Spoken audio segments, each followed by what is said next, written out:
ओम हाँ। एक बहुत ही गहरी शांति है इस ध्वनि में। हाँ, बिल्कुल। इस प्राचीन ध्वनि की गूंज में जो एक असीम ठहराव है ना, जो एक गहराई है। हमारी आज की ये गहन चर्चा बिल्कुल उसी ठहराव के साथ शुरू होती है। एकदम सही कहा आपने।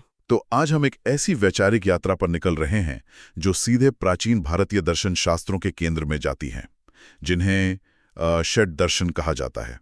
आज टेबल पर जो स्रोत सामग्री है उसमें मीमांसा, न्याय, सांख्य, वैशेषिक और वेदांत दर्शन के कुछ बेहद जटिल और दुर्लभ अंश शामिल हैं। हाँ, और अक्सर इन भारी भरकम शब्दों को सुनकर ऐसा लगता है जैसे किसी बहुत ही पुरानी धूल भरी किताब के पन्ने पलटे जा रहे हों। राइट, एकदम बोरिंग सा लगता है सुनने में।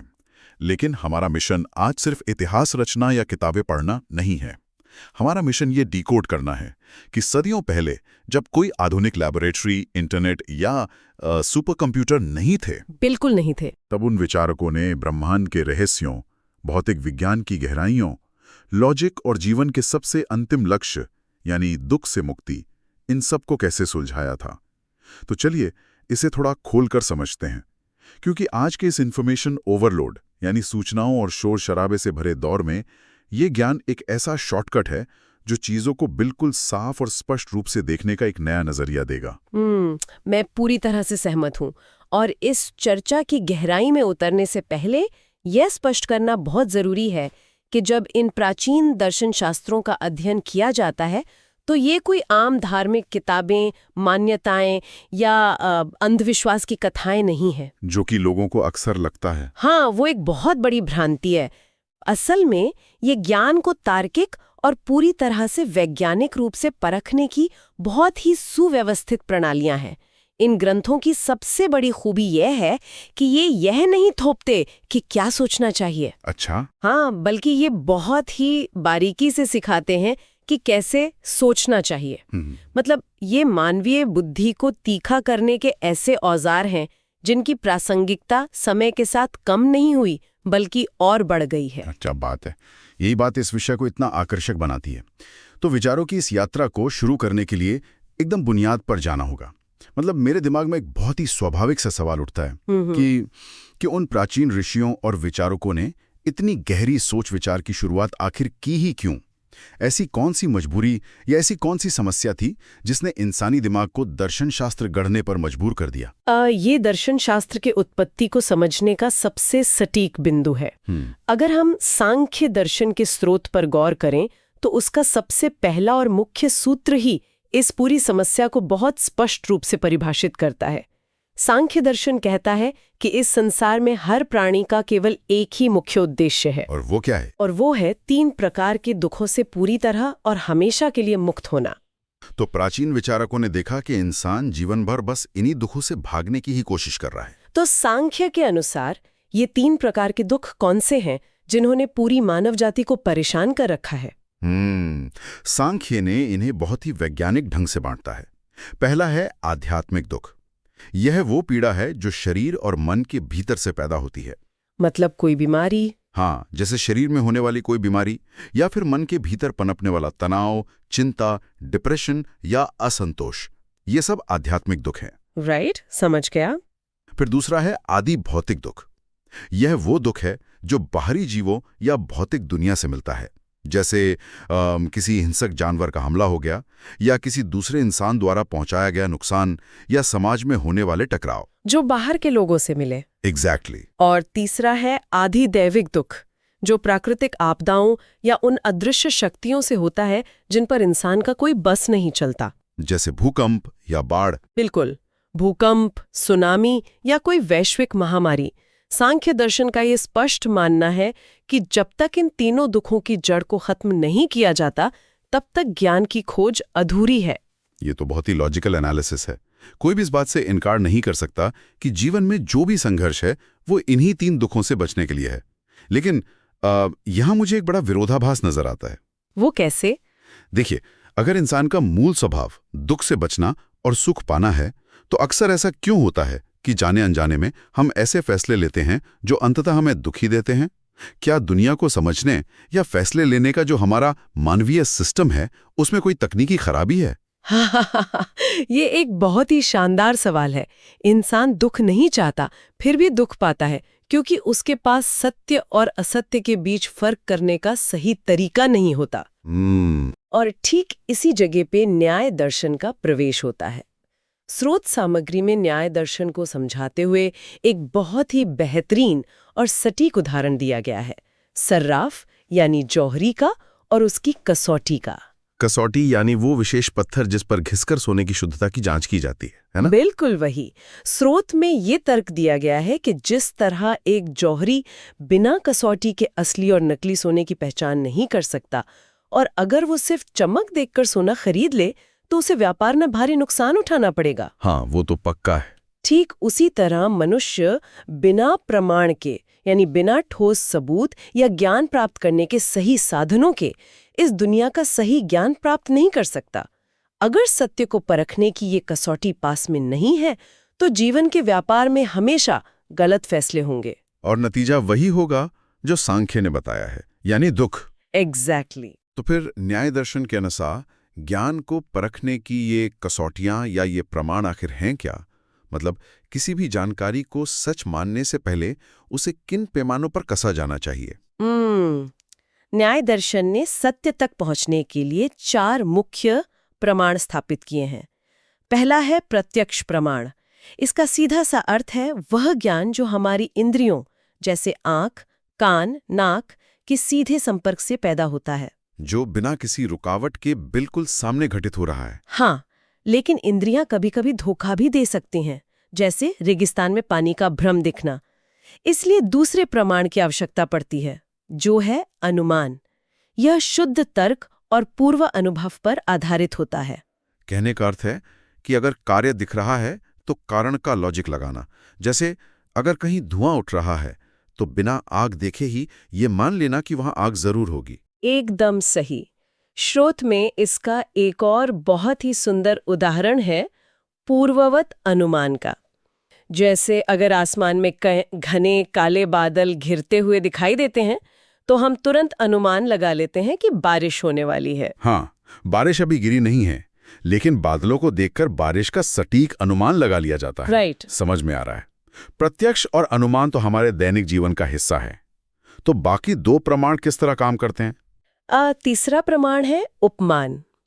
ये समानता या तुलना के आधार पर ज्ञान प्राप्त करने की एक बहुत ही उन्नत प्रक्रिया है। इसे ऐसे समझा जा सकता है कि मान लीजिए किसी व्यक्ति ने कभी नील गाय नहीं देखी है, लेकिन उसे किसी विशेषज्ञ ने बताया है कि जंगल में एक जीव होता है जो बिल्कुल एक आम गाय के जैसा ही दिखता है। जब वो व्यक्ति पहली बार जंगल जाता है और गाय के समान दिखने वाले किसी वन्य जीव को देखता है, तो उसके दिमाग में वो तुलनात्मक जानकारी तुरंत सक्रिय हो जाती है और वो समझ जाता है कि यही नील गाय है। बिल्कुल, यही उपमान है। और चौथा और सबसे महत्वपूर्ण प्रमाण है शब्द। इसका मतलब है किसी ज्ञानी, सत्यवादी और विशेषज्ञ, जिसे ग्रंथों में आप्त पुरुष कहा गया है, उसका उपदेश या उसकी स्थापित की हुई बात। ये एक महत्वपूर्ण सवाल खड़ा करता है। कैसा सवाल? अगर आज के इस डिजिटल और फेक न्यूज़ के दौर का विश्लेषण किया जाए तो क्या समाज इन 4 प्रमाणों का सही इस्तेमाल कर रहा है? जब सोशल मीडिया पर कोई भ्रामक वीडियो या खबर सामने आती है तो क्या उसे प्रत्यक्ष या अनुमान की कसौटी पर कसा जाता है? बिल्कुल नहीं, लोग तो बस शेयर कर देते हैं। हाँ, या फिर किसी भी अनजान स्रोत के शब्द को बिना सोचे समझे परम सत्य मान लिया जाता है।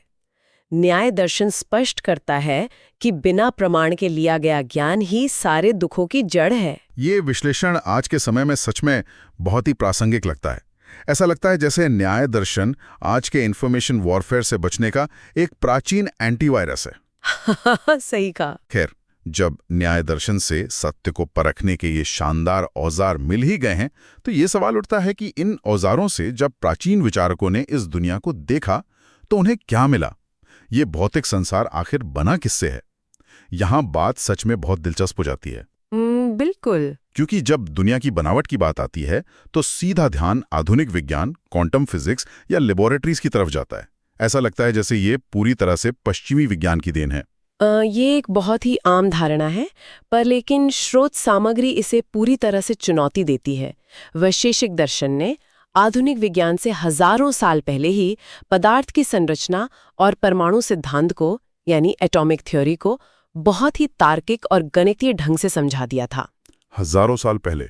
हाँ, वैशेषिक दर्शन का स्पष्ट मानना है कि ये पूरा भौतिक ब्रह्मांड अत्यंत सूक्ष्म अविभाज्य कणों से बना है, जिन्हें परमाणु कहा जाता है। ग्रंथों में बाकायदा ये प्रक्रिया समझाई गई है कि जब दो परमाणु आपस में मिलते हैं तो वे एक द्वैणुक बनाते हैं, और जब ऐसे 3 द्वैणुक आपस में जुड़ते हैं तब जाकर एक त्रासरेणु बनता है। एक सेकंड, त्रासरेणु, क्या इसे किसी साधारण उदाहरण से समझा जा सकता है? इसका कोई ऐसा भौतिक रूप है जो आम जीवन में दिखाई देता हो? बिल्कुल है। स्रोत सामग्री में इसका एक बेहद अद्भुत और दृश्यात्मक उदाहरण मौजूद है। अक्सर बंद कमरों में जब किसी छोटी सी खिड़की या झरोखे से सूरज की रोशनी या धूप की एक तेज किरण अंदर आती है ना, तो उस रोशनी की किरण के भीतर बहुत ही छोटे छोटे अनगिनत धूल के कण हवा में तैरते हुए दिखाई देते हैं। हाँ, वो दृश्य तो बहुत ही आम है। वे कण इतने हल्के होते हैं कि हवा में बस नाचते रहते हैं। है कि बिना किसी माइक्रोस्कोप या आधुनिक यंत्र के केवल गहरे ऑब्जर्वेशन और लॉजिक की चरम सीमा तक जाकर उन्होंने पदार्थ की इतनी सूक्ष्म संरचना को कैसे डिकोड कर लिया था। उन्होंने ये तर्क लगाया कि पदार्थ को अनंत तक विभाजित नहीं किया जा सकता। एक अंतिम बिंदु ऐसा जरूर होगा जिसे और तोड़ा ना जा सके, वही परमाणु है। ये भौतिकी का एक जबरदस्त सैद्धांतिक ढांचा है, लेकिन यहाँ दिमाग थोड़ा उलझ जाता है। एक वैचारिक उलझन पैदा होती है। बताइए। अगर ये मान लिया जाए कि इंसान, धरती, ब्रह्मांड सब कुछ केवल परमाणुओं के जुड़ने और टूटने से बना है, सब कुछ सिर्फ मैटर या कण है, तो फिर इस पूरे व्यवस्था में मानवीय कर्मों का क्या स्थान है? सही और गलत क्या है? अगर इंसान सिर्फ परमाणुओं का एक ढांचा है तो धर्म या नैतिकता का क्या अर्थ रह जाता है? ये बहुत ही सटीक बिंदु है, और वैशेषिक दर्शन केवल भौतिक विज्ञान पर रुककर इस खालीपन को नहीं छोड़ता। वो पदार्थ विज्ञान को जीवन के उद्देश्य के साथ जोड़ता है। वैशेषिक सूत्र में धर्म की बहुत ही सटीक, संतुलित और व्यवहारिक परिभाषा दी गई है। क्या परिभाषा है? यतो भ्युदय निःश्रेयस सिद्धेस सधर्मः। अगर इसे दर्शन शास्त्र की जटिल भाषा से निकालकर थोड़े आसान शब्दों में समझा जाए तो इसका क्या अर्थ निकलता है? इसका अर्थ है कि धर्म कोई कर्मकांड या केवल पूजा पाठ नहीं है। ऐसा कोई भी कर्म, जीवन शैली या मार्ग जिससे मनुष्य की सांसारिक और भौतिक उन्नति हो, जिसे अभ्युदय कहा गया है, यानी समाज में सफलता, समृद्धि और विकास, राइट। और साथ ही जिससे चेतना का परम कल्याण या मोक्ष भी प्राप्त हो, जिसे निःश्रेयस कहा गया है, वही असली धर्म है। यह एक संतुलन है। ऐसा नहीं है कि आध्यात्मिक बनने के लिए दुनिया छोड़नी पड़े या दुनियावी सफलता पाने के लिए अपनी आत्मा को खोना पड़े। जो इन दोनों को साधे वही धर्म है। ये परिभाषा बहुत ही सशक्त है, और जब कर्मों, कर्तव्यों और इन अनुष्ठानों की बात आती है तो स्रोत सामग्री में मीमांसा दर्शन का भी एक बहुत ही महत्वपूर्ण हिस्सा सामने आता है। हालांकि आधुनिक विमर्श में अक्सर मीमांसा को सिर्फ पुराने यज्ञों और कर्मकांडों तक ही सीमित मान लिया जाता है। हाँ, मीमांसा को लेकर ये एक बहुत बड़ी भ्रांति है। स्रोत सामग्री इस बात पर विशेष जोर देती है कि मीमांसा को अक्सर सिर्फ प्राचीन कर्मकांडों या बलि प्रथाओं से जोड़कर देखा जाता है, जो आज के समय में शायद अप्रासंगिक लग सकते हैं। बिल्कुल, लोग सोचते हैं कि वो आउटडेटेड है। हाँ, लेकिन वास्तविकता में मीमांसा दर्शन का एक बहुत ही गहरा दार्शनिक आधार है। आधुनिक युग में मीमांसा के उस हिस्से को समझना बहुत जरूरी है जो केवल कर्मकांड नहीं बल्कि कर्म के सिद्धांत या फिलॉसफी ऑफ एक्शन पर बात करता है। अच्छा, वो कैसे काम करता है? से यह स्थापित करता है कि ब्रह्मांड में कोई भी कर्म व्यर्थ नहीं जाता। हर कर्म अपना एक अदृश्य प्रभाव छोड़ता है, जिसे ग्रंथों में अपूर्व कहा गया है। मीमांसा सिखाता है कि निस्वार्थ कर्म और अपने निर्धारित कर्तव्यों का पालन करना ही उस लौकिक व्यवस्था को बनाए रखने का एकमात्र तरीका है, जिसके भीतर वैशेषिक के परमाणु और न्याय के प्रमाण काम करते हैं। तो अब तक की इस वैचारिक यात्रा में एक बहुत ही स्पष्ट ढांचा खड़ा हो गया है। सांख्य ने उस दुख को पहचाना जिससे मुक्त होना है, न्याय ने उस सत्य को परखने के औजार दिए, वैशेषिक ने ब्रह्मांड के सबसे छोटे कण यानी परमाणुओं को डिकोड किया, और मीमांसा ने इस पूरे सिस्टम में कर्म के महत्व को स्थापित किया। एकदम सही समरी दी आपने। परमाणुओं के इस जटिल संयोजन और मानव कर्मों के इतने कड़े नियमों को समझने के बाद इस चर्चा को सबसे बड़े और अंतिम सवाल की ओर मुड़ना ही होगा। इस पूरी अकल्पनीय और अनंत व्यवस्था को चलाने वाला कौन है? वो अंतिम सत्ता या वो परम शक्ति कौन है? अगर हम इसे बड़े परिप्रेक्ष्य से जोड़ें तो ब्रह्मांडीय संरचना, दुख, सत्य और कर्म, इन सभी सवालों का जो अंतिम और सबसे सूक्ष्म उत्तर है वो वेदांत दर्शन में जाकर मिलता है। वेदांत की शुरुआत ही एक बहुत ही शक्तिशाली सूत्र से होती है, अथा तो ब्रह्म जिज्ञासा, यानी अब उस परम सत्य या ब्रह्म को जानने की इच्छा। वेदांत स्पष्ट रूप से कहता है कि जो इस अकल्पनीय अनंत जगत का निर्माण करता है, जो इसका पालन पोषण करता है और जो अंत में इसे अपने भीतर समेट लेता है, वही अंतिम सत्ता ब्रह्म है। स्रोत सामग्री में इस ब्रह्म के स्वरूप का जो वर्णन किया गया है वो बहुत ही काव्यात्मक और गहरा है। उसे किसी इंसान या राजा के रूप में नहीं, बल्कि आनंदमय यानी खुशी का परम स्रोत, ज्योति यानी ब्रह्मांड की मूल चेतना और प्राण यानी संपूर्ण जीवन ऊर्जा के रूप में दर्शाया गया है। बिल्कुल। और यहाँ ध्यान उस ध्वनि की ओर वापस ले जाना आवश्यक है जिससे आज की इस चर्चा की शुरुआत हुई थी, ओम। हाँ, वो ठहराव वाली ध्वनि कि ये त्रिमात्रा संपन्न ओम, जिसमें अ, उ और म ध्वनियां शामिल है, उस परम पुरुष या परब्रह्म के ध्यान का सबसे शक्तिशाली और सीधा माध्यम है। मतलब ये कोई आम मंत्र नहीं है। नहीं, यह केवल एक भाषाई शब्द नहीं है। यह माना गया है कि ये ओम उस परम सत्ता का साक्षात ध्वनि स्वरूप है, सोनिक रिप्रेजेंटेशन है। तो इस सब का क्या मतलब है? यहाँ एक बहुत ही गहरा वैचारिक विरोधाभास खड़ा होता है जिसे नजरअंदाज नहीं किया जा सकता। वो विरोधाभास क्या है? देखिए, अगर वो ब्रह्म इतना ही पूर्ण है, इतना ही आनंदमय है, सर्वशक्तिमान है और जैसा कि वेदांत कहता है कि उसे किसी भी चीज की कोई कमी नहीं है, उसकी कोई अधूरी इच्छा नहीं है जिसे उसे पूरा करना हो। हाँ, बिल्कुल। तो फिर उसने ये ब्रह्मांड बनाया ही क्यों? मतलब परमाणुओं को जोड़कर दुनिया बनाने की, इंसानों को बनाने की, फिर इस सुख दुख के चक्र को चलाने की इतनी भारी भरकम मेहनत करने की जरूरत ही क्या थी जब वो पहले से पूर्ण था? हाँ, ये शायद दर्शन शास्त्र के इतिहास के सबसे गूढ़ और खूबसूरत सवालों में से एक है। अगर ईश्वर को किसी चीज की जरूरत नहीं तो सृष्टि क्यों? वही तो। और इसका जो उत्तर स्रोत सामग्री में दिया गया है वो मानवीय सोच के दायरों को पूरी तरह से खोल देता है। वेदांत दर्शन इस शंका का समाधान एक बहुत ही प्रसिद्ध सिद्धांत से करता है, लोक वस्तु लीला केवल्यम।